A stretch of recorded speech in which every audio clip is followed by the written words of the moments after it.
So what's your take on deadlift in deadlifts in hypertrophy programming? Deadlifts may have one of the highest raw stimulus magnitudes of any exercise for like 80 trillion different muscles. Like, it's just full body almost movement, everyone, pretty much, right?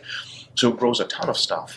The problem is if you divide it by the fatigue, it gets humbled like crazy. So for individuals that are going for maximum gains, and to them, fatigue isn't super limiting yet, a deadlift is a very excellent choice in various parts of the training program. For example, this is especially true if you have a client that's limited on how much time they can spend in the gym and how many sessions per week they have, and they're after hypertrophy.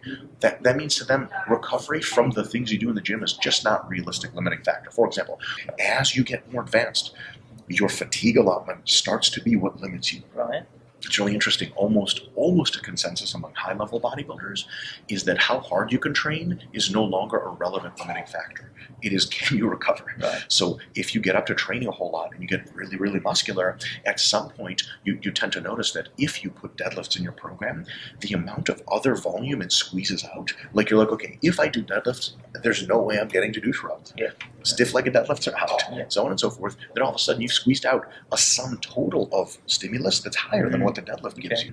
Then you're like, man, it's just a better use of my time to go through, do 3 or 4 other exercises, get a same amount of stimulus I would from the deadlift, but less fatigue. So, and this is, people ask, the next question logically is, how do I know if I'm the person for whom deadlifts are no longer really optimal? Like my training partner, Charlie Jung, he pulls, 250 kilos for reps. You don't just have the rest of your back workout after that. Why don't I go back and try stiff-legged deadlifts or high-bar mornings for my hamstrings and glutes and some of the other exercises or some of the other muscles and see how it affects the rest of my program. You get a real robust stimulus from those, not quite as high as the deadlift, but then you're super fresh right after you finish. Then you tons of rows, tons of pull-ups. Like the sum total of this workout, the productive volume I got, the mind-muscle connection I got, was just way better. Whereas if you take a beginner and you pepper in all these isolations, you're like, okay, yeah, something's working, but then you give them a deadlift, it blows them up, and they're like, wow, this is a robust stimulus, and they have no problem recovering from it.